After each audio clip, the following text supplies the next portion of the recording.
Are we on? Oh, there we go. Okay. Okay, welcome back. Our 6.9, 1 p.m. item, A, consideration of real property purchase and sale agreement of 5245 3rd Street, Kelseyville, California, 95451, contingent upon the approval of the general plan conformity report, and B, consideration of lease agreement between the County of Lake and Kelseyville Senior Center, Inc., and authorize the chair to sign. Thank you, Madam Chair.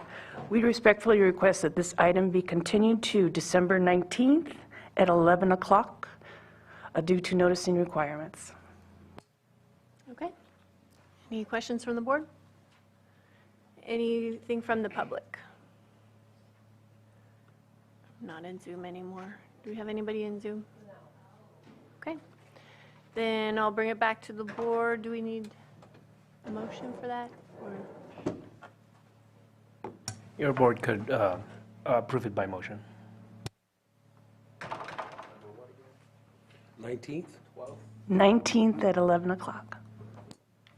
So moved. I'd like to move this item to December 19th at 11 a.m. and I forget the number, 6.9. Second. All in favor? Aye. Motion passes. Thank you. Aye. And we are just about to start our next item.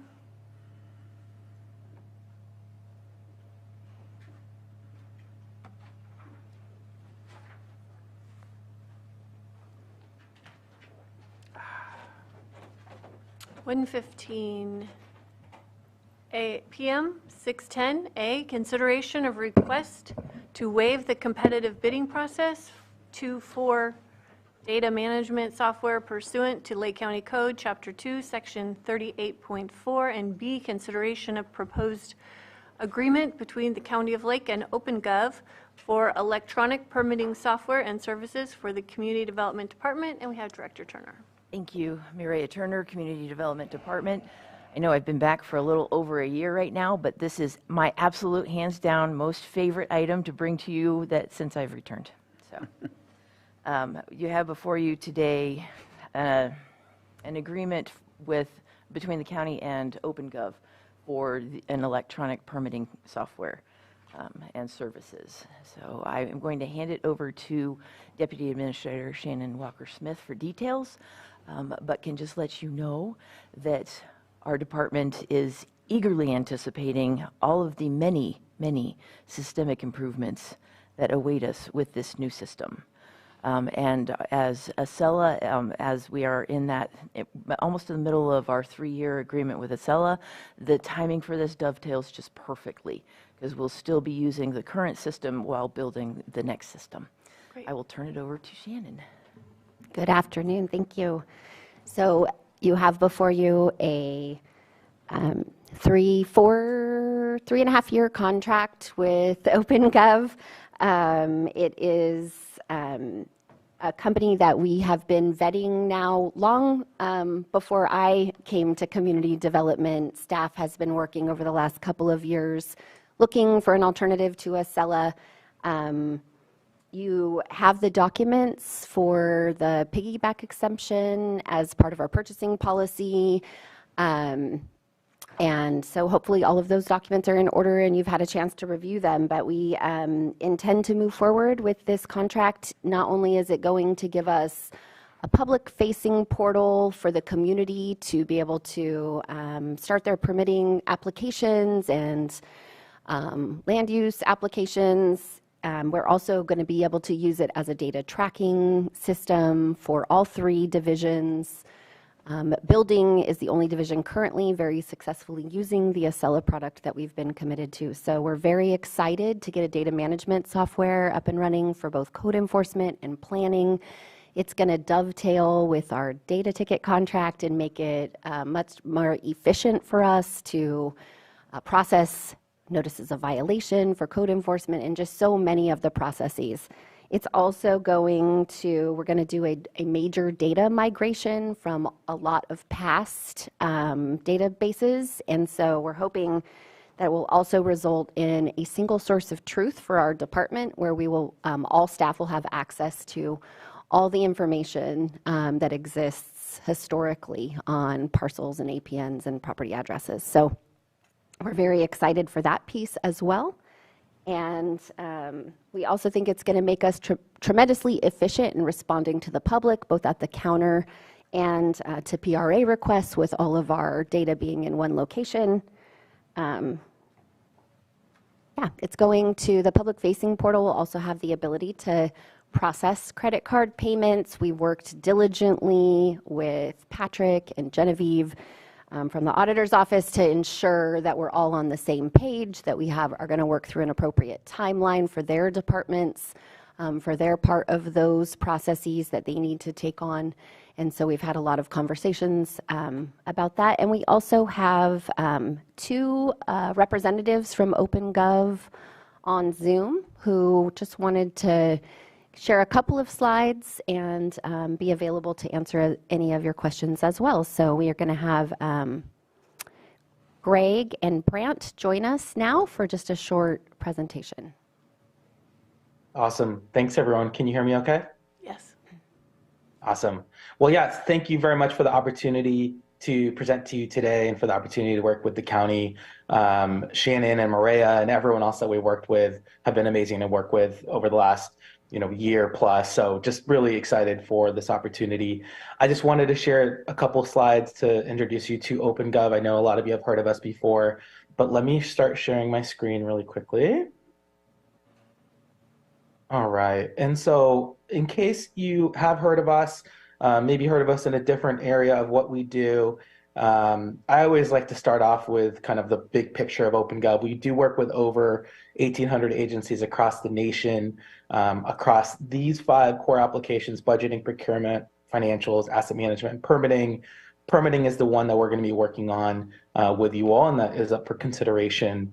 Really, when we consider our permitting and licensing suite, there are 4 key areas that we focus in on. Shannon just mentioned that there is a public portal so that your community members are going to be able to access all the different types of building, planning, and code applications and workflows that they might need to engage on. When they click submit, if there are fees to be paid, it all gets routed to the appropriate workflow and streamlining the review process, which is a really labor-intensive part of the processing for county staff. There's ability to have in-app collaboration so that if I'm a resident waiting on a building permit, I can see where I'm at any point. If I'm the reviewer, the inspector, I can communicate with that applicant, and really it gives you the full control for staff to really own the platform and design it for the various specific needs that the county has. And last thing to say is our permitting and licensing suite is designed to be expanded upon. So what we are working with you on originally, or in the beginning, is going to be building, planning, and code. But a lot of these other use cases are on the table as well. And it's something that we're really excited about. And it's really a partnership that we see growing for many years to come. So just wanted to share those slides, and happy to answer any questions. Thank you. I did forget to mention in my presentation that both the City of Lakeport and the City of Clear Lake are using OpenGov. We were able to go and visit with the City of Lakeport. We saw what it's like on their back end to manage the applications, to create new applications, and their staff is managing all that in-house. With Acelo, we currently have an in-house person, plus we have to have a contract with another company to help us manage it. So we're feeling very comfortable that this is a product that we'll be able to interface with very easily on the back end and really make it very custom for what we want and need. And the benefit of a public-facing portal that's cross-jurisdictional is that the public will be able to create one login that would work across the platform for whatever jurisdiction they happen to be applying for some kind of a permit or making a complaint. So it'll become something that our residents in Lake County will become very familiar with, regardless of which jurisdiction they happen to be interacting with at that time. Yay. All right. I know we had a long conversation about this over a year ago. But excited to be moving forward. Do we have any comments from the board? Supervisor Spatier? Appreciate the work that's gone into bringing this to our attention. I know I've met with OpenGov on multiple subjects as well. Definitely seen the program in action over at the City of Clear Lake, both on the front end as well as the back end. I'll just at least speak to the history of this. Where we are is not good. How we got here is not good. I want to make sure that we move forward in the correct way. Because we acquired Excella, I don't even know the specific date, but I'm going to say 2016. Didn't actually really put it fully into practice until way later. And even then, it's only being partially used. We increased the number of licenses, made it 3 years. I wish we had been a little bit more cautious in our progress of wanting to utilize a program that we were not yet able to wrap our arms around. So here I do see, obviously, there's some training. There's going to be the whole moving of data from one area to the new software. I see training, but I don't, and maybe it's just not something that I have access to, but I don't see what is the expectations of the training? Because I've gone through these massive upgrades from one system to another. You go through a quick training and you're so new to what you just saw that you only kept maybe 10 to 20% of that information, and the other percent is the important part to make sure that you can send out bills and invoices and all those other things. Is there a set kind of checklist or expectation of what should be learned and realized through that training, just in case that we need to go back to OpenGov and say, hey, we're really struggling with this. Can we go through another training specifically for these items? Is that available? Is that within the cost that's being provided, or would that be at an extra cost? I worry. Changing systems is not a simple thing. Everybody does it, but at the same time, specific steps need to be taken. It is going to be an enormous project for our department. We do have built into the contract some, not just training, but on-site training where OpenGov will come out. There'll be both like a front-end training program where the folks in our department who are utilizing the software mostly with customers will certainly go through an extensive training. But there will also be training for those of us who will be operating on the back end, and that will be a separate and additional training. I'll hand it over to Brant and Greg to talk about anything they'd like to add about training. Yeah, for sure. I can add, and Brant, let me know if you have anything to add as well. So we do have a specific section in our scope of work that calls out the various training deliverables. They're bucketed into 3 sections. There's an administrator and configuration training, there's an end user training, and then there's the on-site training. I will say that there's going to be usually weekly or bi-weekly meetings over the course of this project where your staff, the key administrators, will get hands-on and own the workflow and development. Those are not counted as specific trainings. Those are going to be the hands-on work that happens as we work together to build out the workflows and applications. I believe that in this scope of work, we have extra training. I think they're specifically called out 42 hours of specific administrator training, 8 hours of reporting training, 6 hours of end user training, and 2 days of on-site training. So we hear you loud and clear, Supervisor. And I personally have been working with not just Maria, but Maria's predecessor and the predecessors before that on this idea of kind of how to make sure that this project is successful. And so we made sure to put in a lot of buffer on specific training, and then the ongoing training is built into the price as well. So no additional money needed for more training. Okay, thank you for that. Next is the overall picture of where we are technologically here at the county with all of our software. There is work happening, not going to say through the TGC, the Technology Group Committee, but it's kind of originating from there. There's an RFP out for a consultant for finding the next accounting software, obviously making sure things connect. I'm hoping that it's possible to continue the communication of your incorporation of this software to let the TGC know how things are running and how things are working. And that way we can also, the TGC can keep you up to date as to where we are, so we can figure out sooner than later how we're going to be able to blend whatever upcoming accounting software that we end up bringing in, because there are going to be some definite connections we would love to see rather than making it inefficient in that way. Unfortunately, we're not at a point that we can say this is what we're using, does this work? And with the situation you have, holding you back would actually be more harmful than good. The way that you're situated with the licenses that you're not necessarily using to the fullest potential, and the inefficiencies. I know I can't go up to the third floor and say, can you give me a list of all the projects happening in District 2?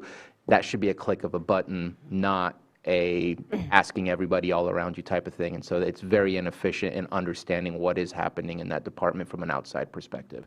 So I'd love to remedy those things, so moving it forward. I know there's some questions most likely about where I stand on the waiving of the bidding. I would love to see an RFP. At the same time, you're not going to find 20 companies that do this type of software.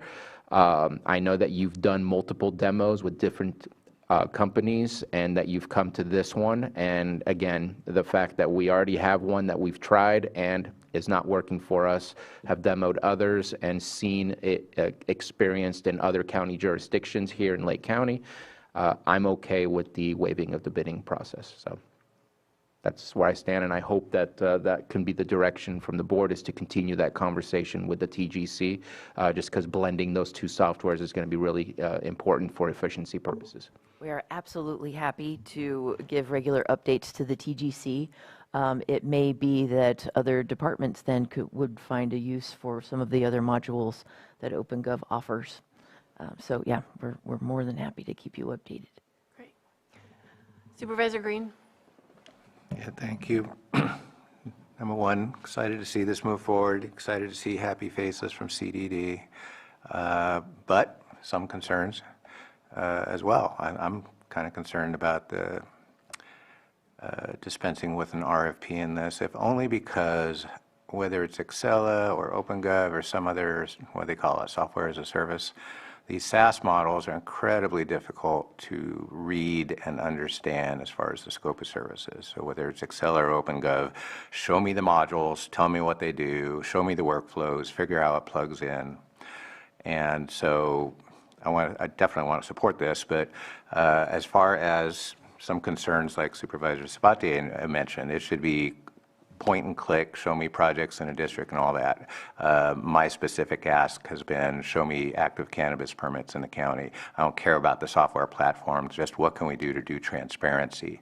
So, and I don't see a real, other than ongoing discomfort with Excella, which is like, okay, everyone stand up, but the cost breakdown, you know, what's the cost comparison between Excella and some modules we may not be fully utilizing, and this proposal, again, with some modules that are going to take some training and mastery, and absent some direction, specific direction to, for example, create a public-facing portal on the website that will export this. And another concern might be integration with government processes. So, for example, if we're processing our use permits in OpenGov, but our granted permit people have to go dive back into Excella when they're dealing with the state, you know, is that a seamless transition? So I guess, you know, I definitely want to support this, but I can't compare and contrast. I can't really fully understand the discomfort with Excella. I don't know the relative budget amounts. So I don't know if we're going up, holding steady, seeing some cost savings, and I don't understand where the Excella modules might be either deficient or underutilized in some aspects, but these modules are superior. So whether it's the vendor or staff or some combination thereof, can you just maybe hit on a bullet point as far as public-facing data sets and what we can do to expand upon that? And this is the better mousetrap. I'd love to hear about that. And I'd also love to hear about the cost effectiveness of where we're at now and what we're proposing here today. I'm happy to start with the let's build a better mousetrap part of your inquiry.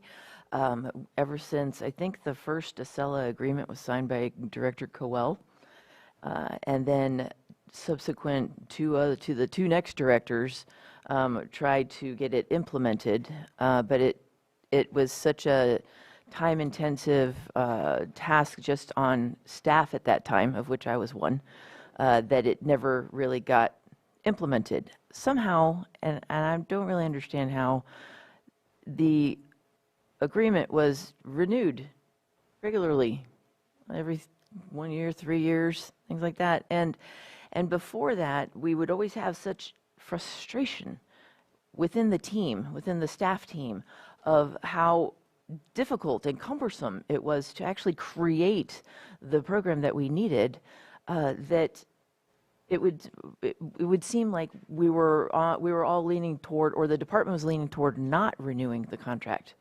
But systematically, like regularly, right before every contract, the Acela would reach out to the director and say, "Oh, well, it's just because this hasn't been clicked, or it's just because you didn't have that module," and the agreement would get renewed again. And that's what happened just this last time with our latest director before I got here. And what I'm looking forward to in this new Better Mousetrap is a more hands-on staff with OpenGov, more direct support. We have more experience regionally with our colleagues in the cities who already also have experience with it and are thrilled with the product. It is less likely, I anticipate it is less likely that we're going to go to sleep with one system and wake up the next day with Acela and have a new bug, all of a sudden new. We can't understand it. We can't figure it. It was working yesterday, but no, now it's not.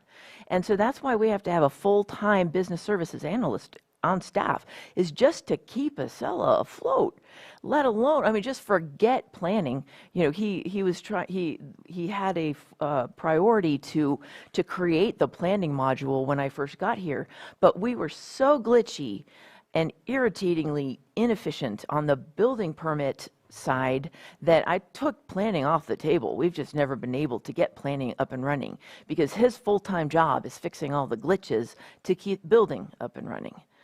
Code enforcement, as Supervisor Sabatier has put in so much time to try to assist us with our permitting and our records keeping and all that stuff on the code enforcement side, because to do so in Acela was not reasonable.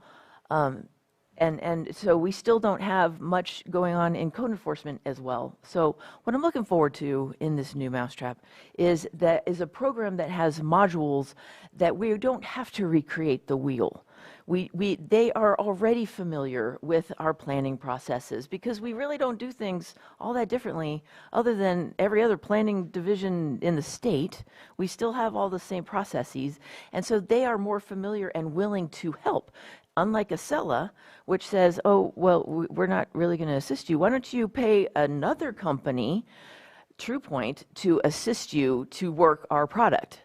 So not only have we had a full-time embedded staff person, we've also had a whole secondary agreement for a whole other company that's supposed to come in and help us with Acela.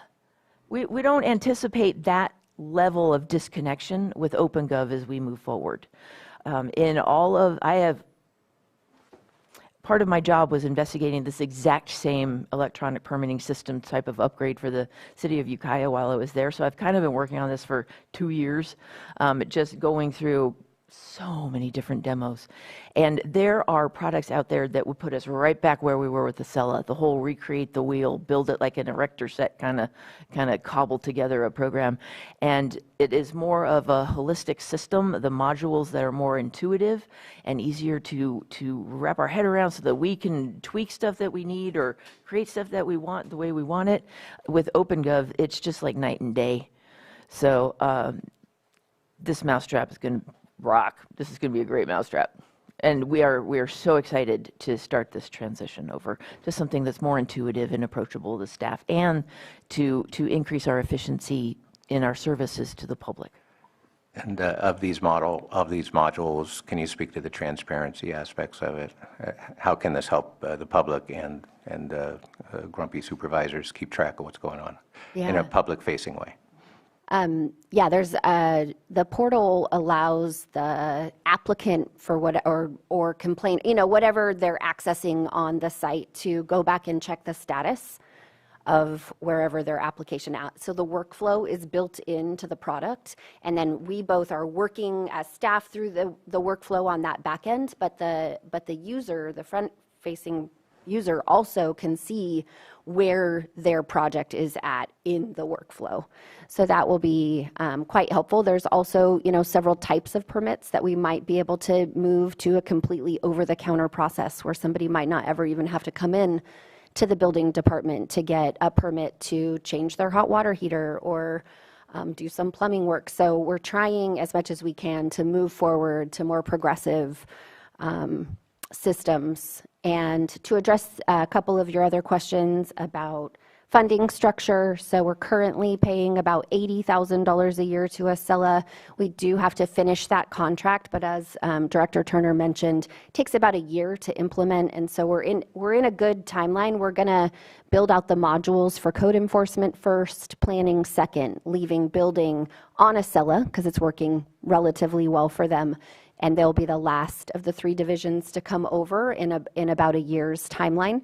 We're going to be paying about $100,000 a year, but again, we then also would not have to have the TruePoint contract, which we're paying on top of the $80,000 for Acela, and we'll be able to repurpose our business services analyst a little bit to help out with some other priorities in the department. So it's about a break even in terms of cost.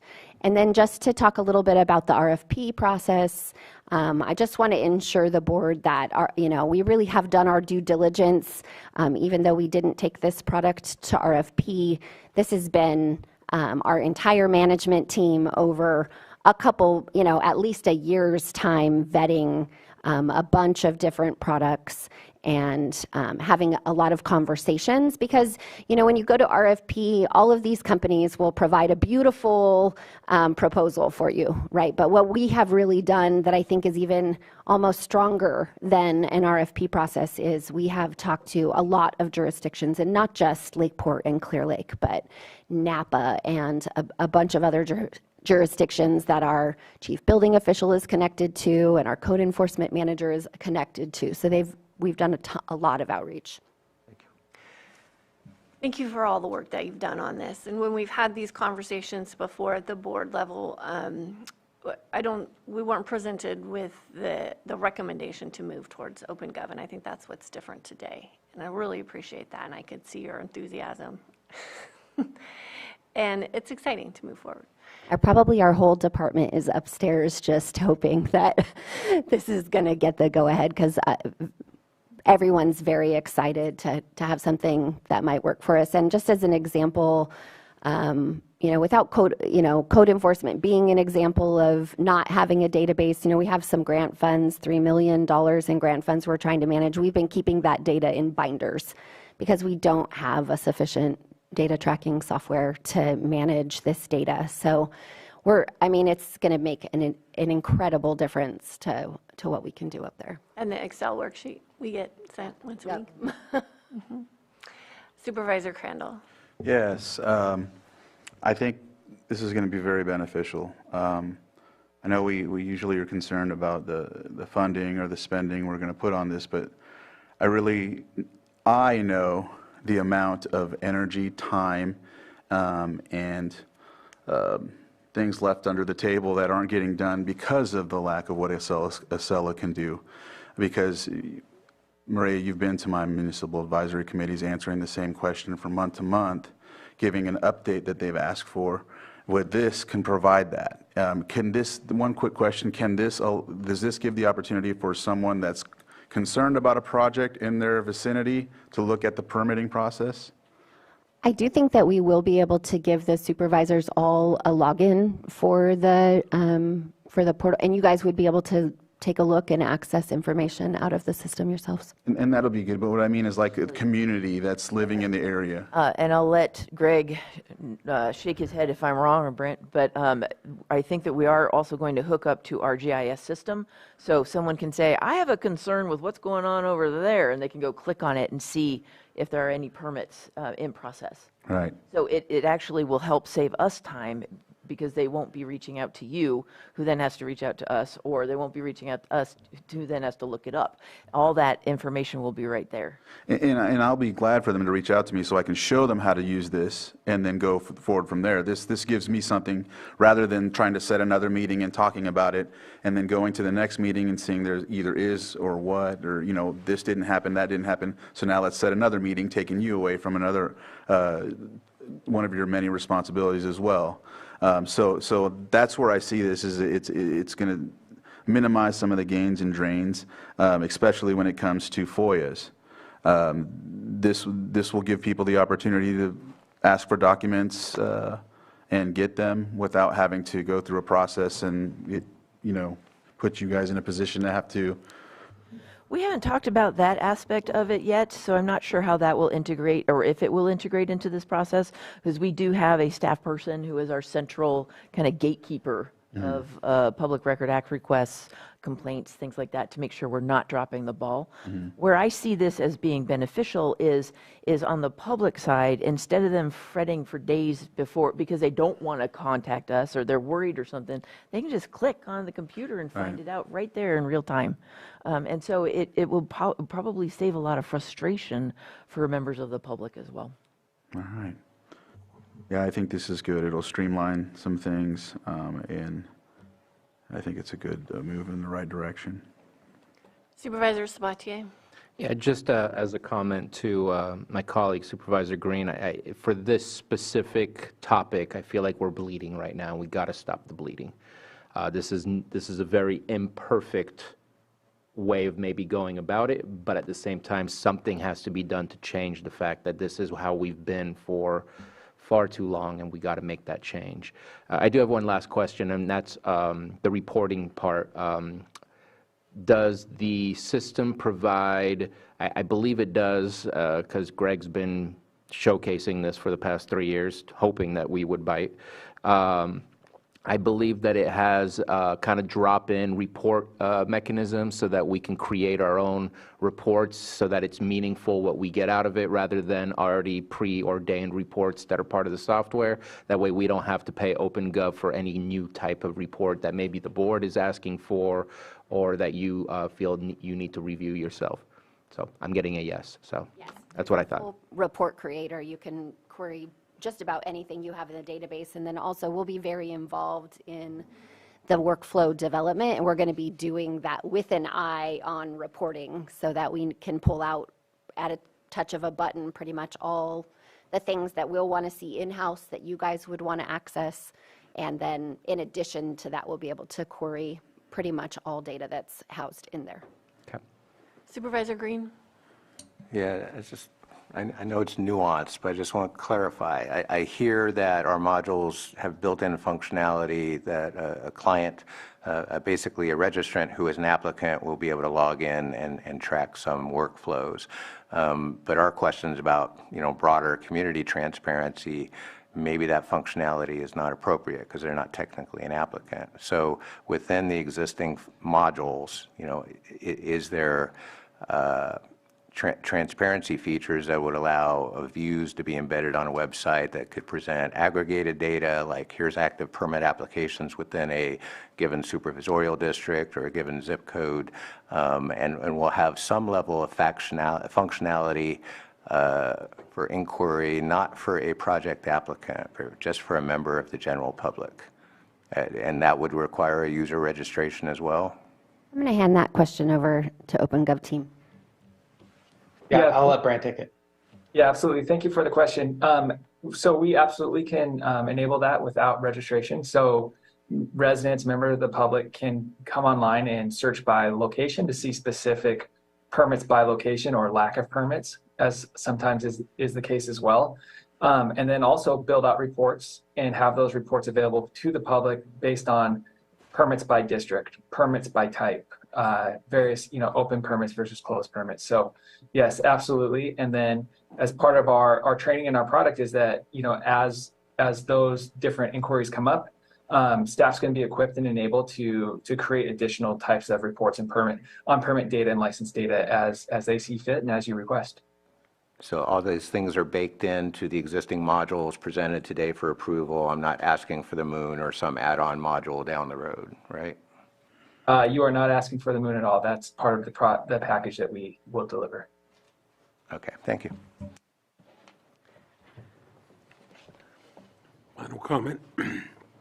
Glad that this is here today, too. The two things, obviously, which, we heard about this on the Economic Development Committee we had formed a few years back. We've had many different conversations and been able to see the program. The most encouraging thing, I think, just as you said, Bruno, we've got to start over. This is probably not the best way to do it, but the most encouraging things that, I want to talk about is the software's been vetted by the Technical Governments Committee. I remember coming on as an early supervisor in those conversations as we had things that were purchased without talking to the IT department or the Technical Governments, right, what I say? Yeah, Governance Committee, all those things need to be vetted before we go out and purchase these systems. So everybody knows has a chance to talk to everybody. I know we're not going to get everything that's promised, but as long as it's a system that functions and we can make it work well for the entire county, I think it's important. I did like the public-facing features that were opportunities there, not just for your department, but all departments throughout the county. So glad that it's here today. And like I said, the most encouraging thing is we're not just out buying computer stuff for each department in different ways where they don't talk to each other. Hopefully this is going to be something that integrates the entire county and really makes the end user, our constituents, an easier way to do things as they're coming here. How to get to yes. We're always looking for that, and let's hope this is that step towards that. So that's my comment. I support the project, so good job. Okay, I'm going to open it up to the public. Do we have anyone in the chambers or the Zoom room? Any hands up? Okay, I'll bring it back to the board for action. Madam Chair, I will go ahead and motion, where's it at, sorry, to waive the competitive bidding process for data management software pursuant to Lake County Code, Chapter 2, Section 38.4. Second. All in favor? Aye. Opposed? Madam Chair, I motion to approve the agreement between the County of Lake and OpenGov for electronic permitting software and services through FY 2026 and 2027. Second. All in favor? Aye. Opposed? Oh, you can hear CDD staff. Thank you guys very much. Thank you so much.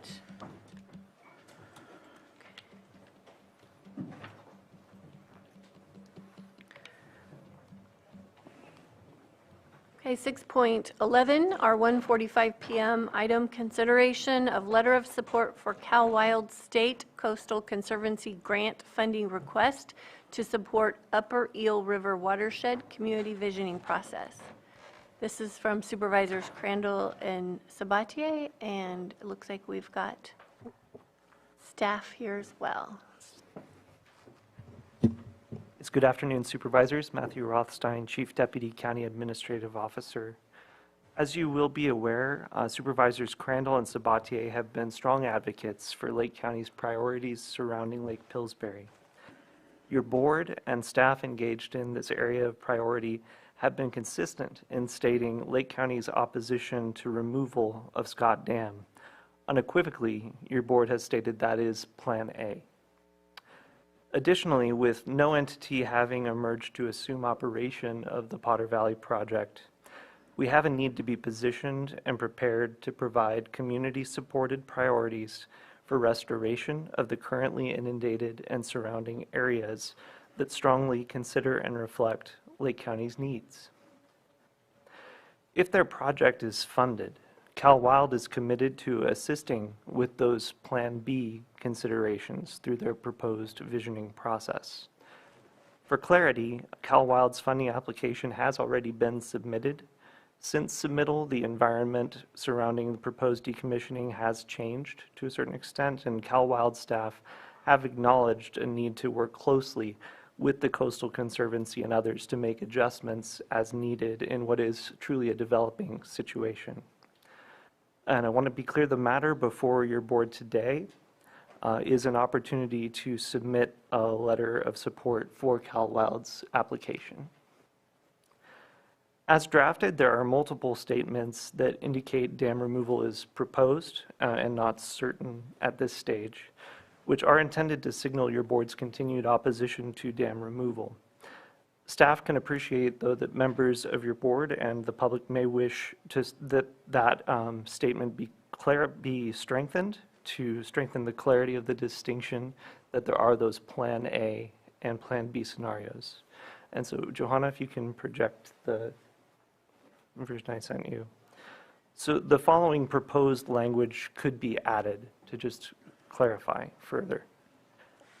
The Lake County Board of Supervisors has maintained consistent opposition to removal of Scott Dam, Plan A, if you will. Additionally, we recognize should removal of Scott Dam prove inevitable, restoration and redevelopment of the currently inundated and surrounding areas must be undertaken as responsibly as possible, Plan B. The visioning process Cal Wild's application would provide for is supportive of those Plan B interests. Ryan Henson and Mark Green of Cal Wild are here in the board chambers today to respond to any questions that your board may have and the public may have. If it pleases your board, Cal Wild staff can likewise offer some remarks now. Okay. Yep. Good afternoon. It's a pleasure to appear before you again. I'm Mark Green from Cal Wild. This project arises out of a difficult situation. The question of what is to happen with these dams has been in the air for decades now. And unfortunately, we at Cal Wild view one possible future as being very similar to what happened on the removal of the dams on the Klamath, which would be that Lake County would basically be left with nothing if the dam is removed. If the dams are taken out, then PG&E will go away, and that will be the end result. That's what happened to Siskiyou County up in the Klamath. And we feel that there's both an injustice in that and that the best conservation outcome is the implementation of opportunities for recreation, for fire resilience, for forest management, all of those kinds of pieces that PG&E and the fisheries agencies aren't really going to pay attention to. So this community visioning process is designed to draw together stakeholders, tribes, property owners, agencies, all of those that have a voice and an interest in this, residents, people that have something to say about the future of what happens here. The decision about whether or not the dams come out is not really, it's not our area. We've never taken a position on it one way or another, and we have no intention of doing so. What we can do, however, is we can bring people together to talk and to identify ways that we can improve recreational opportunities, economic development through tourism, fire resilience, and all those other things that will benefit the future of the county and the upper yield drainage. So that is the project that's before you, and I'm happy to answer any questions you may have. Our Senior Policy Director, Ryan Henson, is also here to answer questions. Supervisor Sabatier or Go ahead. Crandall, do you You have go ahead. No, anything to add? So I just want to add, you mentioned Siskiyou, and I was just talking to my colleagues earlier during our lunch break. Met with Supervisor Ed Valenzuela from Siskiyou County, asked him how everything was going with the decommissioning of the dams in Klamath, and what he stated to me was, Bruno, don't put your feet in the dirt and try to hit the brakes on anything happening. I wish we had looked at a Plan B. Obviously, we are going to continue to advocate for the dam. We feel there's a great reason, not just for Lake County, but the whole entire region, for the purpose of having a dam up there. But if we don't start planning for a different outcome, we may just end up with what was submitted by PG&E since this has been on the agenda. PG&E does not have anything in their decommissioning plan right now about restoration, about anything that cares for what Lake County would like to see. And without us pushing for this Plan B simultaneously while looking to make sure we still get our Plan A, we're not going to get anything. And so Personally, I didn't see anything that was in the letter that was offensive towards the views of Lake County when it comes to Potter Valley project. The added language helps to clarify and ensure that it's recognized that we're not just saying, okay, I guess we're done shrugging our shoulders. But without a plan, you're only going to get what you're given, and we got to be at the table to figure out how we can manage what the outcomes will be. And so I think our job here is to manage outcomes. And I appreciate the relationship that we've built with Cal Wild over the past few months in trying to figure out what is it that we can do, because Plan B is important, or else there is no plan, and then we're going to have to pick up the pieces, which is even worse. So I just wanted to make that statement. Appreciate your efforts so far, and I'd love to continue working with you guys. Thank you. We look forward to that. Are there any other questions? Not a question, just a statement. Just I know that I received this, I want to say about a month ago from Mark and Ryan in order to obtain some support from us on this, on our behalf. You know, and I'm glad that we took the time to look this over. Because I know that there was some folks from other entities like the Lake Pillsbury Alliance and whatnot that had some comments, and I know it didn't really necessarily apply to the letter. It applied to the grant that you submitted for, some of the information there. And I don't know if that's in the comments or attached or anything, but I know it was submitted. But I think for us, I'm glad that we're talking about that extra verbiage. Matthew, thank you for presenting that for everyone, because I think a lot of times, and it's not pertaining to Cal Wild. There's other agencies that read what we do and how we comment, and they assume that we're just, yes, we are in agreement with everything that's happening, because we're kind of writing a letter of support or something. So we have to keep emphasizing, well, our plan A is this, but we know that possibly this may happen. So we were just in a recent meeting with another state agency that had stated, well, you agree with it. We've seen your letter. The letter, no. We don't agree with it. You know, we were told to comment this way because we weren't allowed to comment about keeping the dam. So like, we always have to emphasize that, and that's not to be radicals or anything like that. We just want to be specific so people know that, yeah, we know what's happening, possibly, but we're not totally in agreement, and we want to advocate for what we can if there's a chance. So just wanted to highlight that. Absolutely, thank you. I should also clarify something about the process here, which is that when we went to the Coastal Conservancy for various internal reasons, they wanted this application to be on the agenda for their November 30th meeting. What that did was it gave us 4 days to put together an application, which was kind of a scramble, and there were some details that were inaccurate in that grant application. They weren't pivotal details, but there were some things that were commented on by the by the Lake Pillsbury Alliance. And they're correct, and we will correct those factual errors and move forward with the better understanding. But it was quite a few days in our office getting that together so that we could meet their deadline. They're meeting 2 days from now. Supervisor Green? Thank you. You know, I get where you're coming from, but I can't look at this as anything but Plan B turning into Plan A right before our eyes. And I appreciate the addition of a paragraph to clarify that we're not really supporting Plan B with no consideration of Plan A, but your grant proposal does that. There's nothing in your grant proposal that would do anything but facilitate discussions about what happens after the dam is removed. And although there's no history of advocacy on the question of dam removal, you know, what I see on the website sees a clear commitment to wild and scenic rivers. I don't see any expertise on considering alternatives to dam removal. So it's really hard for me, even though I support the idea that a Plan B should be at least studied. What's missing here is any effort that I'm aware of that anybody is studying Plan A, that anybody has put a grant application together to put Plan A together.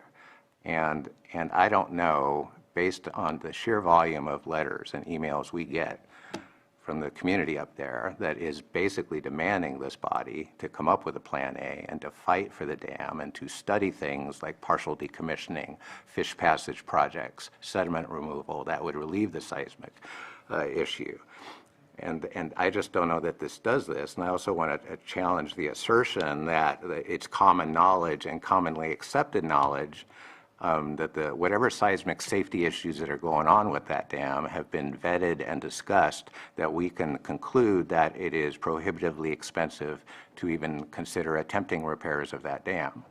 And that may be a side issue to this grant application. I honestly think between PD&E and the Division of Dam Safety, some type of public disclosure needs to happen so that the public and this body can conclude whether it's a dead dodo, so that this Plan B actually is the Plan A, and we should message it on that basis, or if there are opportunities for feasibility studies about partial decommissioning and moving around sediment removals to at least flog some extra years out of that structure. So this is a tough one for me. I do acknowledge that Plan A is looking tougher by the day. But before we support a grant application for close to $500,000 to facilitate, am I getting that wrong? It's a quarter million. Okay, only a $250,000 compared to how many pennies have been allocated toward saving the dam. I'd like to interrupt real quick. So we met with Cal Wild after writing the letter of Plan A and Plan B in order to move forward in figuring out what Plan B was. Cal Wild was not contacted to advocate for us for Plan A. We are doing our advocacy on our own. I kind of want to check the tone from the board in the sense that Cal Wild is known for specific work. I've known Ryan for a while. Him and I met up in the Cache Creek Wilderness and discussing some of the issues to the east of Clear Lake. We are looking at, and maybe I'm going to say too much, but we're looking at potential, if the dam comes down, we need a Lake Pillsbury 2.0, not a Lake Pillsbury is dead situation. So I just want to make sure that we're not saying, why are you not working with us on Plan A, when that was not the general concept of how we contacted Cal Wild and introduced each other to one another and started working towards this. Now, we didn't ask them to submit for the grant. That was separate, but at the same time, it fits within the concept of the conversations that we've had. So I would direct that to Supervisor Crandall and myself for the advocacy, because there was never a request for them to advocate for Plan A, knowing that we were only having that communication and that relationship to set up for what Plan B would be like if Plan A fails. Plan A is different people, different partners, and different concepts. This is a complete separate track. So to blend in the advocacy for the dam staying there and having that conversation with Cal Wild, it's an improper conversation other than with those that are working on Plan A. I hope that helps to make sense. Can I finish my comments, though? Thank you for that clarification. Go ahead. So tell me what the Plan A is. Russian River That's Federation or whatever it is? Our agenda item is the letter. And Matthew, you were going to add something. Yeah, I felt Supervisor Sabatier well summarized the situation, but I did want to just state that I have a great deal of respect for the concerns that you're expressing, Supervisor Green, and very much appreciate your engagement on the topic. I think that we all do, and I don't want that to be missed either. And there are these multiple tracks that are occurring, and it is a complex and dynamic situation. And we're trying to be prepared on as many fronts of that as possible. And so that's why this item is before us today, is should the Plan B scenario prove inevitable, there are a few partners that we could find better prepared than Cal Wild to ensure that it's the best possible Plan B. So, and that's the entirety of what this particular item addresses today, and I do appreciate the relevancy, the importance of the arguments that you're making as well. It's just that this is focused on the Plan B element specifically. I wanted to say the same thing. Like I I felt like Mr. Rogers being proud of you with your comments. Really, I was really happy with what you were saying. It's unfortunate that the Brown Act doesn't allow like us to talk to you about that and let you know what's happening with Cal Wild. But again, when you were talking, I was smiling, but I just knew that it wasn't them, that it's not their fault per se. But I think hopefully another group comes that needs to hear that, and we'll give you the chance to say those same things, because I like what you said. Thank you, Supervisor Green, for saying your words. I appreciate them. Okay. Hello, Ryan Henson, Policy Director with Cal Wild, and grew up in Round Valley and in the Mendocino watershed, Van Arsdale. My dad worked at the mill there, right on the river. You're right, Supervisor, we are a conservation group. We do support wild and scenic rivers, but we hadn't been involved in Eel River Dam removal. And the reason that we were drafted for this, actually, and you might ask who, it was Congressman Thompson. He's known me for years, and I started receiving mysterious texts saying, you need to help Lake County. And I said, well, who is this? And so that's how it started. And I thought he was talking about the Cache Creek Wilderness that Supervisor Sabatier and I had been working on, but it was actually the eel. And he said, if the Eel River dams come out, he knows I'm the biggest Mendocino National Forest nerd on the planet, non-Forest Service nerd for the Mendocino. I love it. I've dedicated my life to exploring it. And I tried to listen to people very carefully. And we also like to craft ideas from what we say is from the grassroots up. And so that's why Congressman Thompson urged us to do this. He thought we would take our knowledge of the Mendocino National Forest and our love for Lake and Mendocino counties and our love for working with people and try to craft something from the ground up with local stakeholders. And we had no plan to get involved here at all. In fact, this is a huge diversion.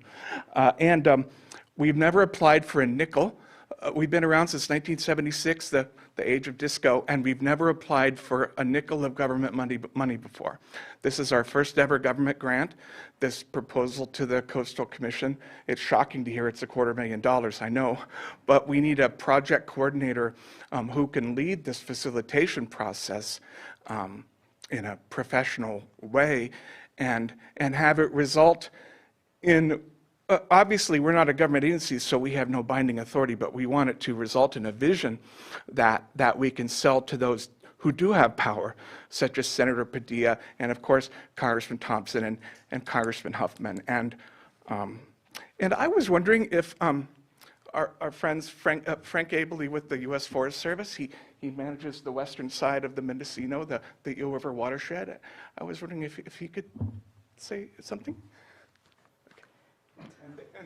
Come on up, Frank. Thank you for considering this. Frank Abley, District Ranger for the Mendocino National Forest. Thank you, Chairman and members of the board.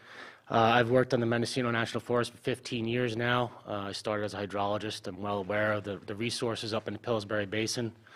Before I comment on the proposal, I do want to go on record to say that the U.S. Forest Service does not have any authority or decision authority otherwise about the fate of Scott Dam or Van Arsdale Reservoir, nor do we have the authority to take any position on it. What we do have authority to do and what we are charged to do is make sure that whatever that decision is, all the resources that we manage are managed to the best possible way they can be managed. And those resources include recreation and, of course, fire suppression. I've been involved in this project from the very beginning, from when it was a relicensing through a surrender and now into the potential decommissioning of the project. And there has been a collaborative effort amongst multiple agencies when it comes to water supply and fish passage and fish habitat. What has received much less attention is recreation and fire suppression. And the Forest Service believes that in order to address those issues in the event of a dam removal, the best possible solution has to be another collaborative effort. The Forest Service does not have the capacity to do this, and we also feel that we are better to be a participant than a facilitator. And so when we were approached by Ryan Henson with this idea of helping us facilitate the development of a vision plan, we were immediately very supportive. We've worked with Cal Wild for decades, and out of all the conservation groups we work with on all kinds of projects, we find them to be the most reasonable, and the most logical, and the most cooperative and collaborative than any of them. So we're really happy to have Cal Wild on board to help us collaborate with all the agencies, tribes, and stakeholders up in the Pillsbury area and in Lake County to make sure that the resources are handled properly and that we can still provide quality recreation and fire suppression. So we support Cal Wild. We have written a letter of support for their grant, and I'm happy to answer any questions. Thank you. Okay, I think we'll open it up to the public now. Have anyone here who wishes to give comment? You can come on up and state your name and have 3 minutes. Bobby Dutcher, Lakeport. On July 11th, the 5 of you signed a letter, to Mike Thompson regarding the thing in Lake Pillsbury. And in that said that your position, all the costs related to the above mitigation measures should be borne by PG&E. If PG&E is determined shutting down the project is in their interest, covering the costs and decommissioning without further burdening California residents is the least they can do. We really supported that letter, and I still do.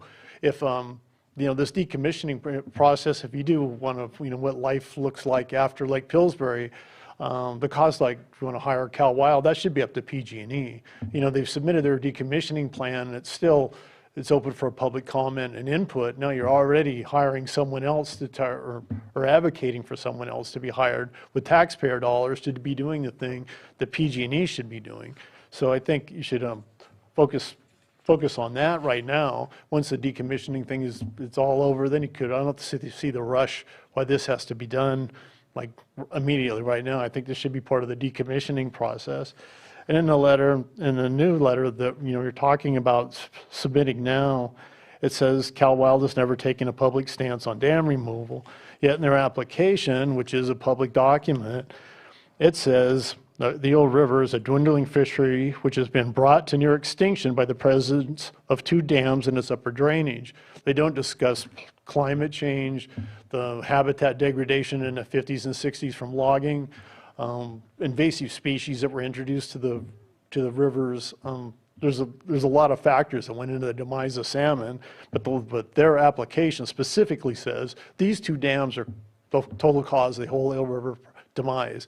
Even the branches that have nothing to do with the Eel River, Tomkai Creek, some other things, the people that go up there and count fish say they can't find fish anymore. Lake Pillsbury has nothing to do with those tributaries. So there's a lot more to it than that.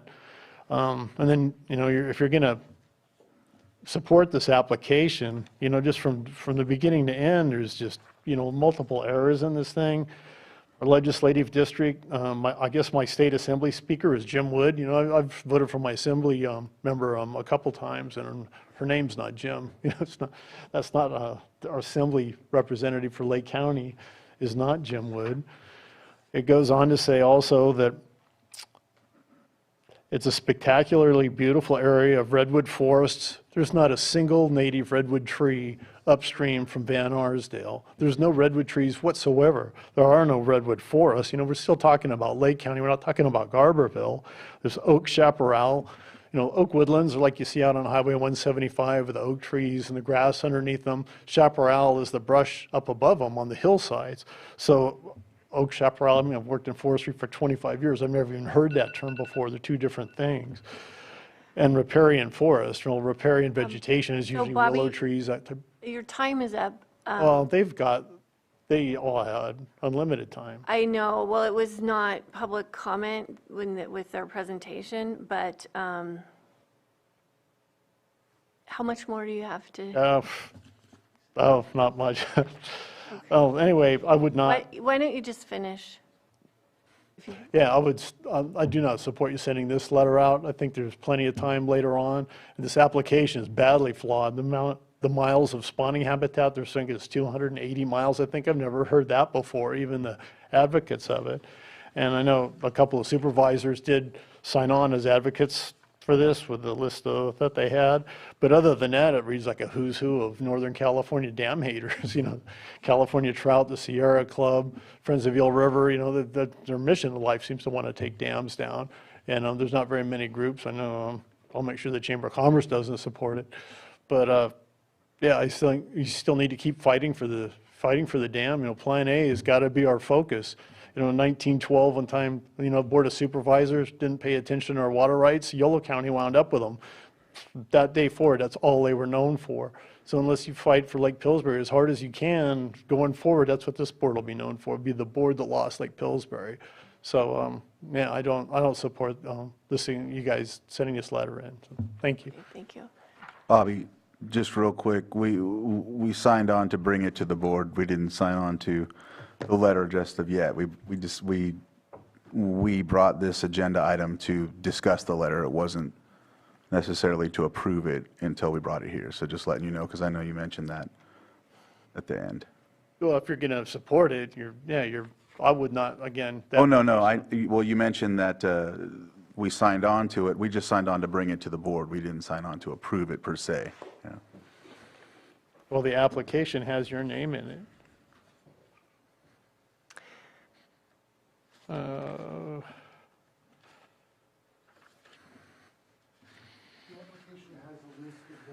you have to come up, we'll get you up to the And microphone. paragraph 12, project was or will be planned on meaningful community engagement and broad community groups. At this time, we have received oral expressions of support from California Trout, Friends of Eel River, Bruno Sabatier, and E.J. Crandall. Yeah, no, I know that they did ask in an email for an oral. Did I give you oral support already? If you can come to the microphone, because I don't remember giving oral support or. If not, it was certainly a misunderstanding on my part. My understanding was that when we met for the eco-flight over the upper drainage, that we had a conversation with both of you supervisors in which you said that you supported the idea of the project and wanted to see it go forward. If I misunderstood that, then that's on me. Well, this is regarding for the actual grant. No, it was for the project. The grant is the means to the end of the project. Okay. So, yeah. Because I do know also that there was another email sent to me asking for me to approve verbally or give some sort of statement that I do, and I couldn't without the letter. Right. That was a request for you to confirm your verbal support. Right, and I couldn't do that. Okay. Yeah. I understand then that that's the case. We had been asked for that by members of the Coastal Conservancy staff. Right. So, can you speak to the inaccuracies in the application? I know you mentioned them generally before, but those were some of the items that I was concerned about too. yes, we had a rush. We had to pile this thing together in a matter of days. And we're working on a lot of other stuff throughout the state, and there are only 8 of us on staff for the organization. So a lot of it fell to me, and I did research. I contacted our policy staff. I did as much due diligence as I could, but there are some details that are apparently inaccurate. I know that the word redwoods should have been pulled out of the version that got submitted to the Conservancy because, no, we're very clear there are no redwoods in that area. But that is, I take responsibility for any inaccuracies that are in the application. But the description of the project is completely accurate. That being that we will engage those members of the community, stakeholders, tribes that have an interest of whatever side in relation to what happens if the dams come out. It really is, this is more like an insurance policy. It's like, okay, you're going to fight like hell to get the dam preserved. But if not, you have this insurance policy of these additional projects, and possibly some of those projects could be implemented whether or not the dams come out. what we've learned from the Conservancy is that there's quite a lot of funding floating around right now between the infrastructure bill and the Inflation Reduction Act and bond funds that have been approved at the state level. And Lake County should get its share of those. So this process will establish a project list that will then present that opportunity. And our Assembly member, you can add her too. Okay, well, of course. Okay. Of course. Sure. Can you clarify? Because I glommed on to page 3 of the supplement. I saw a total project budget of 470 plus K. I was told the grant application is for some lesser amount. So if I'm going to be driving a 6-digit nail in the coffin of Scott Dam, my question is, what are we supporting? This grant application for a share of this $500,000? Yes. And have you identified other revenue sources? Is there going to be a later ask for the county itself or the Watershed Protection District? There will not. I can guarantee that. The most likely sources include PG&E, as the gentleman stated. PG&E, morally, in my opinion, is doing this on the cheap and has a responsibility to Lake County in order to make it whole. So we will be and we'll be seeking other sources as well. We have a list of identified possible sources.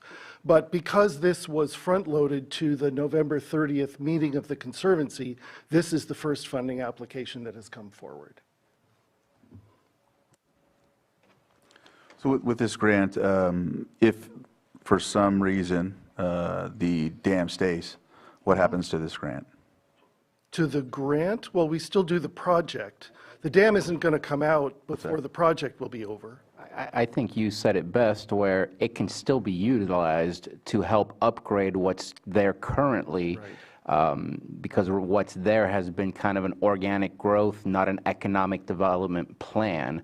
And here there would be a plan that we can blend into what's still going to stay there if Plan A is successful. If Plan B is not, then we have that plan to look at entirely. So I see it as not a waste, and a good way for us to make sure that we can move forward. I just wanted to ask in that format to make sure, so if people, are tuning in, that if the dam stays, you're still going to get the grant funding for the same purpose. Yes, for the same purpose, to engage the community and identify, particularly in the recreation and fire resiliency areas, things that they see as beneficial and that they'd like to see. Mountain biking trails, for example, is something that I know the Mendocino Forest doesn't really have any of and could really use. So this is to create opportunities for the future. So, but the timeline on this work, when is it set to begin? January. Okay, January. And so we're not going to have any idea about the Plan A before this work starts. So this is going to either be prior to or congruent. Parallel, yeah. Parallel. Right, parallel. Which was the entire plan in the first place, is not to, one, fail, choose the next, is to have parallel tracks. Right. Okay. Are there any other questions I'm going to answer? see if there's anyone else in the public who wishes to give comment. Do we have anyone else in the chambers or in the Zoom room? Yeah, we have iPhone 7431. Okay, go ahead, iPhone, and please state your name, and you'll have 3 minutes.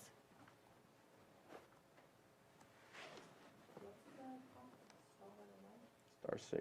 *6 to unmute.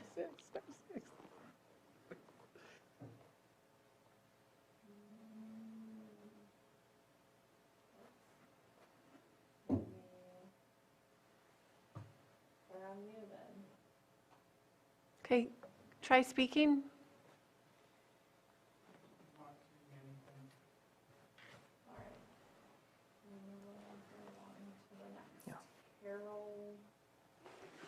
Cinquini? Carol,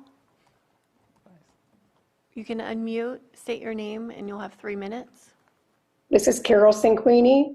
I'm one of the directors for the Lake Pillsbury Alliance. This is quite a lively meeting. I wanted to say that The idea of a vision for the Lake Pillsbury Basin is good, and we couldn't support that. I'd like to believe that this would be done and implemented, whether it's removal of the dam or that the dam stays. But what's most important for us to convey is we feel a bit caught in the middle. The grant application itself omitted or misrepresented the community that is there. And I'm bringing this up because I want the public to be aware. The application mentioned a small number of homeowners that live in a single development adjacent to the lake is incorrect. There are 3 residential tracts, 300 homes, properties, and 2 businesses in the basin. Many of these are long-standing multi-generational families, and we are probably outnumbered by the sheer number of recreational visitors that come to the forest, particularly in the summer months. Like Bobby Ducher, we disagree with the 288 linear miles of spawning grounds. The entire upper main Stamio River watershed above Scott is 288 square miles with about 30 to 40 river miles of potential fish habitat. We are extremely concerned about fire. Lake Pillsbury has a long history of providing water for aerial and ground attacks to fight wildfires in the basin and beyond. The mention of identification of new facilities if needed, quote, quote, is concerning to us. Their biggest concern is that somehow we will not be included in the conversation. And we feel that would be very unfair and inappropriate. We want to work and continue to work with your board, with Cal Wild, with the Forest Service, and anyone else that truly wants to address the future of the Lake Pillsbury Basin. We do not support dam removal, but if it proceeds, I think it is essential that we work together to create a vision for the headwaters that takes into consideration the Lake Pillsbury stakeholders, as they will be the most directly impacted by the future of the Potter Valley project. Thank you for your time. Thank you. Thank you for your comments. Were her comments noted for corrections in the application with the population? Okay. We have to trust you because we're not going to have a chance to see the application before it's in. With all of those comments in writing. Okay. So we already have those for purposes of correcting our information. Okay. And so when the application is corrected, can you please send it to Matthew and we'll be able to have a record of it? Okay. Do we have anyone else in the Zoom room? Okay. Okay. iPhone user? 7431. Unmute, and looks like you're unmuted. You try to speak.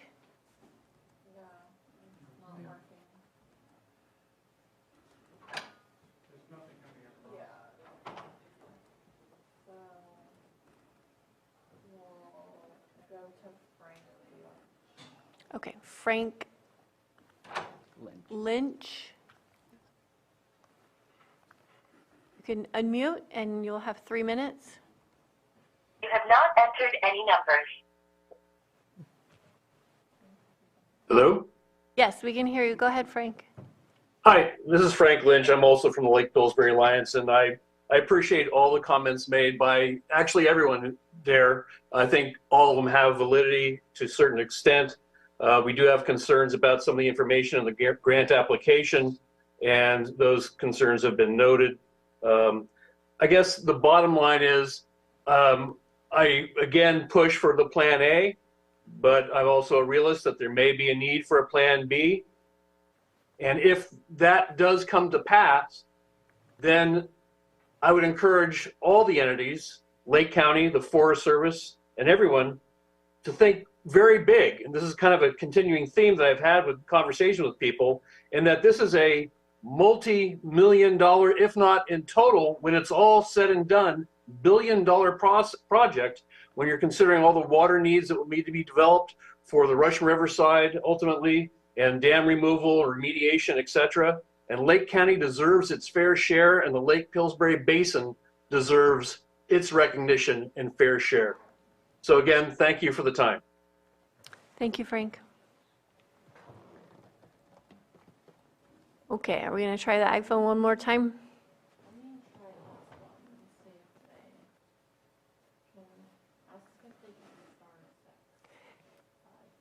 iPhone user, can you, 7431, can you try *6, please? Hello? Oh, there you are. Yes. Great. Here I can am. hear you. This is probably a familiar voice, Melissa Fulton. I was a resident of Lake County and for over 30 years. And even though I've been retired for a couple of years, I stay in touch with Lake County through the two chambers, Board of Supervisors meetings, etc. I was somewhat happy with the comments from Cal Wild, but I think that the Lake County Board of Supervisors, in support of the residents of Lake County and the Pillsbury area in particular, needs to support only Plan A with much less emphasis on Plan B. This has been going on for a long time. I first became aware of it in 2019 and brought it to the attention of the Lake County Board of Directors as I was CEO at the time. There is a great concern for all of Lake County and the negative impacts if those dams are removed. And I would think that a thorough research and investigation of the cost of making the repairs needs to be undertaken. I think that should be uppermost as far as efforts from the County of Lake. I do agree that PG&E bears the expense or should be bearing the expense of what they have done or have set in motion. And I was horrified when I attempted to join one of Representative or Congressman Hoffman's meetings, and his staff told me I was not allowed to. Luckily, Supervisor Crandall has been included in those. And in truth, I don't know if those meetings are still going on, but it just appears that more effort needs to be focused on Plan A. And it would be interesting if this letter of support, as it's been amended, could be moved forward to another meeting of the supervisors. And I do understand that is beyond this November 30th deadline that seems to be so imperative to Cal Wild. So again, my love for Lake County goes on, and I think that it's very important that this item, this issue, needs to have further investigation from all sides. Thank you. And I appreciate the time you've given me. Thank you, and I will stay tuned. Okay, thank you, Melissa. Do we have anyone else? No. Okay. Just one more thing to clarify. Oh, I'm just going to close public comment. Okay, Go ahead. Yeah. Okay, go ahead. Okay. So in going back, because now I've realized, our flight with Cal Wild. And I want to go back a little bit because at one time, I want to say closer towards like June, May, we've been meeting with Congressman Thompson. He's been actually talking with us, advocating for us in regards to the Scott Dam, Lake Pillsbury situation. In doing so, agencies are like asking for his support left and right, and he always refers them straight back to Lake County. In these discussions, after a while, he started connecting us with groups like Cal Wild, the Rocky Mountain Elk group, other agencies that have to do with restoration and whatnot. And it's not to submit and go that route as if we are giving up. It is to have something intact on the side. And that's what he's always said. We understand, he understands our stance, but recommended that we have these discussions in case that it did happen. And so we did go on that flight, and that was, I could see how there was a thought that, yes, with this grant application, there was complete support. My agreement to Congressman Thompson to meet with you all was just to what we were doing. So I apologize if I gave any type of thought that I was just like fully supportive, but I know that everyone's watched my stance on this completely in dealing with Eel Russian River Commission, Potter Valley Two Basin Solution, the NOI parties, now the Russian River Water Forum, and now here we are with this. And so I just wanted to emphasize that because I could tell, again, that there's also limitations between us giving you information, Supervisor Green, with the Brown Act intact. So I could see how it's frustrating at times, and there's a lot of different issues that we deal with as supervisors where it's like, wait, I'm just hearing about this, and it's those limitations that put us in the situation at times. But I just wanted to highlight the encouragement that Congressman Thompson's been giving us in regards to having a Plan B and things like that. So just wanted to give that information.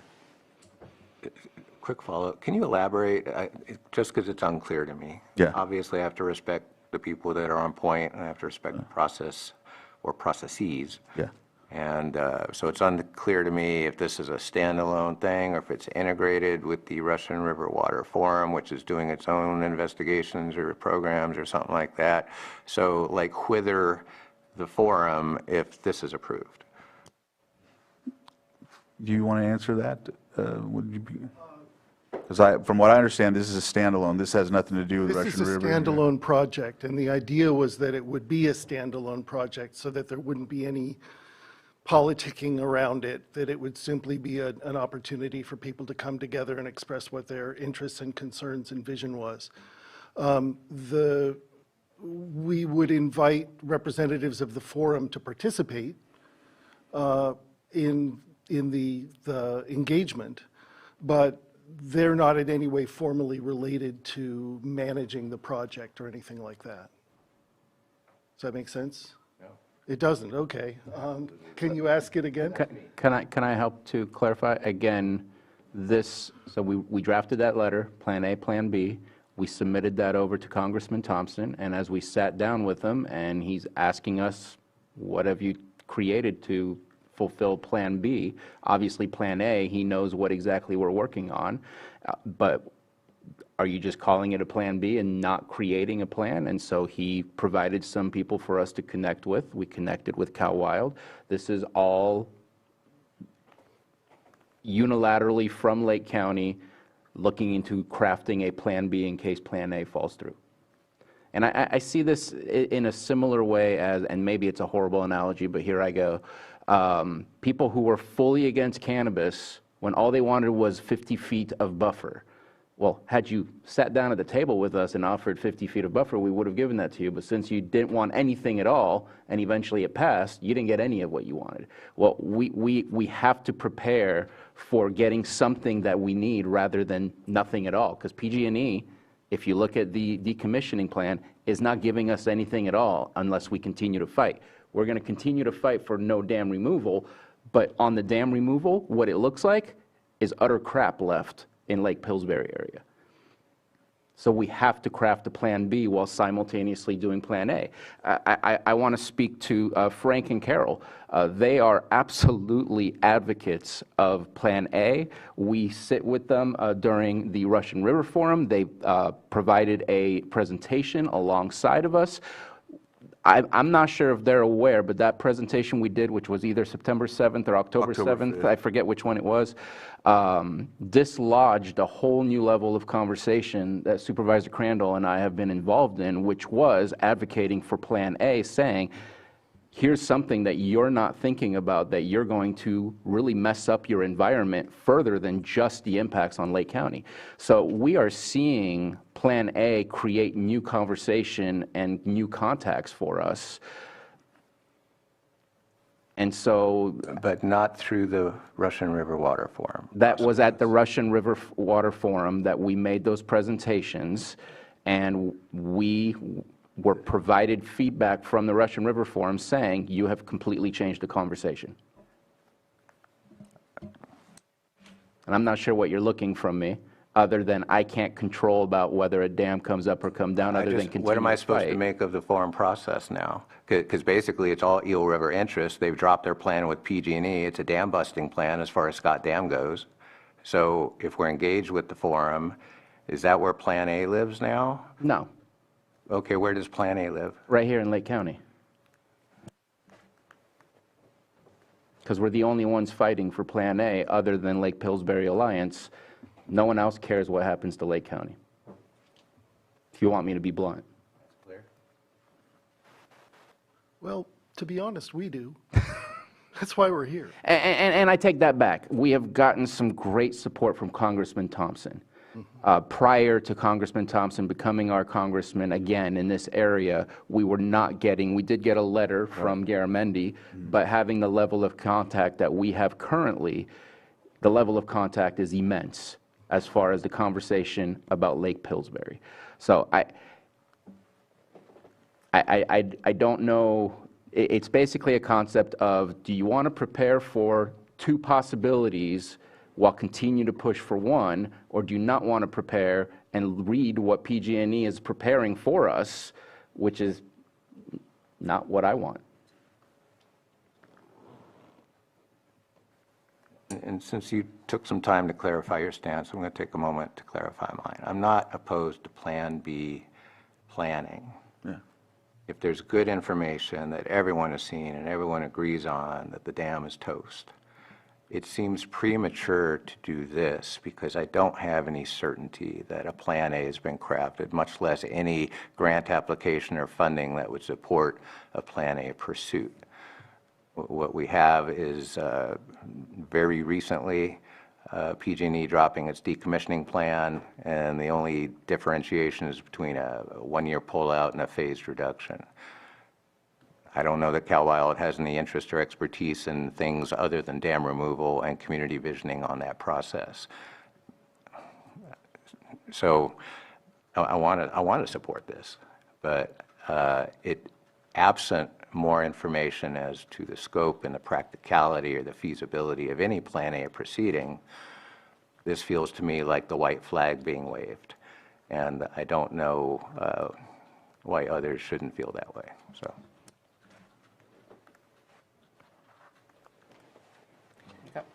Go ahead. Yeah, just obviously very complicated issue, but we've talked about it. We know what Plan A is. We don't want the dam to come down. But the reality is we need to have a Plan B, and I think this is a step. We'll run them concurrently. Obviously, we're going to have many, many other discussions before this happens, but yeah, I'm in support of this letter today. Obviously, wishing there was a different outcome that we were pushing towards at this point, but we talked about it. We need to have different options working to continue the struggle that we're going through right now. So I'm in support of it. Yeah. In support of the work that the committee's done, and Matthew and everyone else on all these conversations we're having, and yeah, we don't want the dam to come down. That's very clear from this board standpoint, but we've got to fight, and we've got to figure out how we're going to move through that fight. Right. But I do want to address the comment of a white flag because we're nowhere near that. We have all been resolved in our commitment with Plan A, and we have 2 supervisors and staff and our congressmen that are advocating constantly. And you might not know everything that's happening, but that's the nature of how a board works. But we do have conversations from time to time here in closed session. So without getting into any of that, we have to be strategic in our planning. We have to have a Plan B. We can't wait because then we're behind the ball, as what's happened in Siskiyou. We have a prime example from Supervisor Valenzuela, who's been through this, who understands, who said they didn't do enough pre-planning. And that's a colleague that has direct experience with this process. I think it's prudent to take that advice. I think it's prudent to do this planning. It's contingency planning. Hopefully we don't need it, but there will be pieces that come out that can be useful. And I mean, it's the same with all disaster planning. We have to plan for all of the things, even though they may not happen. So I'm in full support. I appreciate everything that you both do on this, because we don't have better advocates right now than the two of you, because you are fighting as hard as you possibly can for this dam and for Lake Pillsbury. So I don't think that any way we are conceding. We're not. We're just contingency planning. I think an analogy for me is the fight for the whole situation is in a stadium. These guys are just asking to sell a vendor outside of the stadium. Is really kind of, I mean, I don't know if that, does that make sense? I mean, it's not as if the dam doesn't come, if it doesn't come down, you're still there doing this. Right. I'll yell beer and peanuts in the first. That's my analogy. Yeah, sorry.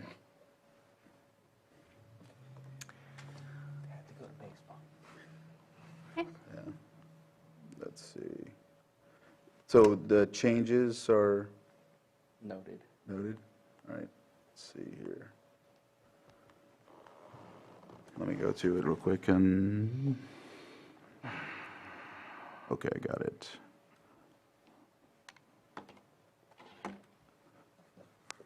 Why am I, oh no, it's a timed item, there we go, sorry. Okay. Madam Chair, I will move to approve the consideration of a letter for Cal Wild State Coastal Conservancy grant funding request to support Upper Eel Watershed Community Visioning process with the addition of the new verbiage, and also to request that the Cal Wild submit their improvement, or not their improvements, but the corrections of the grant description and narrative. Second. All in favor? Aye. Aye. Opposed? No. Okay. I think the Thank you, last Matthew. item that we have is calendars. We have a 3 o'clock, so let's move quickly through calendars. Who wants to start? I got it. I have a Pitt Count Committee on Thursday, Cultural Awareness through NACO on Thursday, Strategic Planning meeting for, can't think of the term, COC. I also have an ambulance ordinance meeting on this Friday, and Middle Creek Project Committee on Monday the 4th, meeting with our CAO and preparing for Tuesday. There will be the Christmas parade over in the city of Clear Lake on Saturday the 2nd. It starts at 6 p.m., the light parade. And please come on down and enjoy. It is, the holiday season is upon us, and I'll leave it there. Supervisor Crandall? Yeah, so tomorrow I'll be at the Hitch Summit, Robinson Rancheria. Then Thursday, I think there's another portion of that, the summit. Yeah, it's a 2-day deal. Friday, I know I have a meeting in the morning. It's not ringing a bell, but I do know in the afternoon I'll be meeting with the tax collector and another just constituent on Friday. Saturday, the Christmas parade in Upper Lake is at 6 p.m. I'll be attending that. It's like a light parade that they drive down Main Street and people connect lights to their cars, and then it's a real fun time. People throw candy. You couldn't believe how do they get those lights on there? They plug in like a generator or something like that. So, battery. Yeah. Oh, sorry.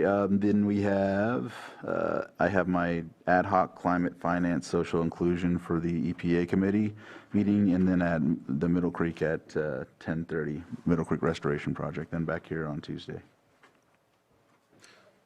So I have the Hitch Summit tomorrow, Thursday. I will see. I did get a jury summons notice, so I got a call on Wednesday night. Supervisor Green, I don't know if you want to attend on the 30th. I can let you know on that, but I won't be making the second day. I got the first day. Oh, sorry, Sam. So Hitch Summit tomorrow at Robinson, and then 30th, like I said, I'll check and see if I got my jury duty on Thursday, but I'm not going to be going to the 30th anyway, so if you want to attend that, Supervisor Green. On the 3rd, Lower Lake is having its, right, it's on the Sunday. 3rd, the street fair. It's during the day, not in the evening. I think it's 10 to 2, if I'm right. Yep.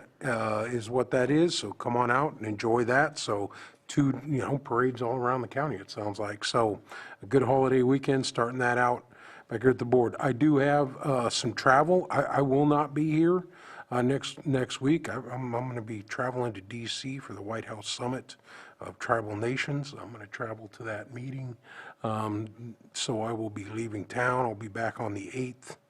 And then Christmas in Middletown on the 9th. So then back here at the board on the 11th. Thank you. I met with Scotts Valley Community Advisory Council last night. Good meeting.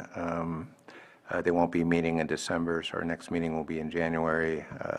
We'll get a couple appointments done in the next week or two and get some new officers elected in January. Yeah, I'll be on standby if you need any fill-in support at the summit. I would like to remind myself and those who may have heard about it that just like last year's summit, it's structured as an intergovernmental consultation, and that's very lawful and important to have those conversations, but it's not open to the public, and it's not going to have reported actions to the public. And there were a couple crossed wires on that subject last year, so I just want a message for myself and everyone else. This is going to be a big 2-day summit, but it's not a public summit.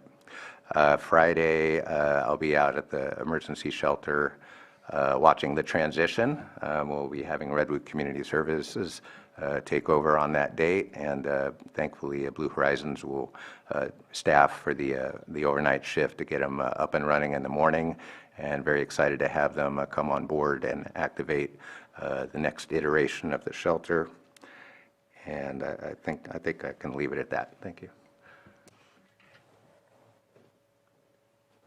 Okay, tomorrow morning, agenda review, and then I have constituent meeting in Kelseyville. I have a meeting with the Nature Conservancy about Boggs Lake Preserve and the maintenance there. And Thursday, meeting with the fire chief, Lake County Resilience Center meeting, and the Recreation JPA. And then Friday is Christmas in the Country in Kelseyville. And you will be able to view the Hospice Festival of Trees that evening. I've already decorated my tree. And so I'll be at the Festival of Trees Saturday night,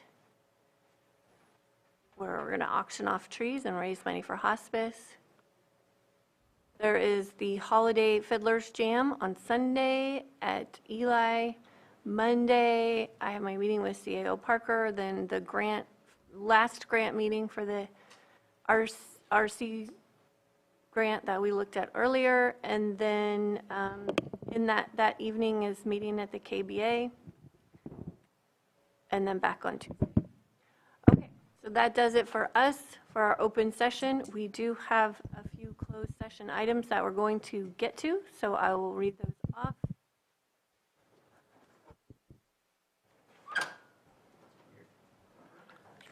(8.1) 3 p.m. Public employee appointment pursuant to Government Code Section 54957B1. Interviews for Public Health Services Director, appointment of Health Services Director. And 8.2 Conference with legal counsel, existing litigation pursuant to Government Code Section 54956.9D1 FERC project number 77 Potter Valley Hydroelectric Project. Okay, thank you for joining us, and Check. we're going to move into closed session.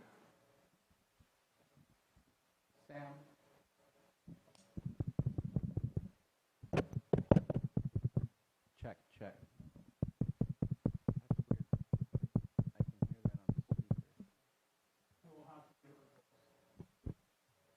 I'm off. That's why I'm like. Darn. End of day. All right, we gotta go. Adjourn. You're not adjourned. Not adjourned. We're not Closed adjourned. session. We're going into closed session. She was about to hit the button.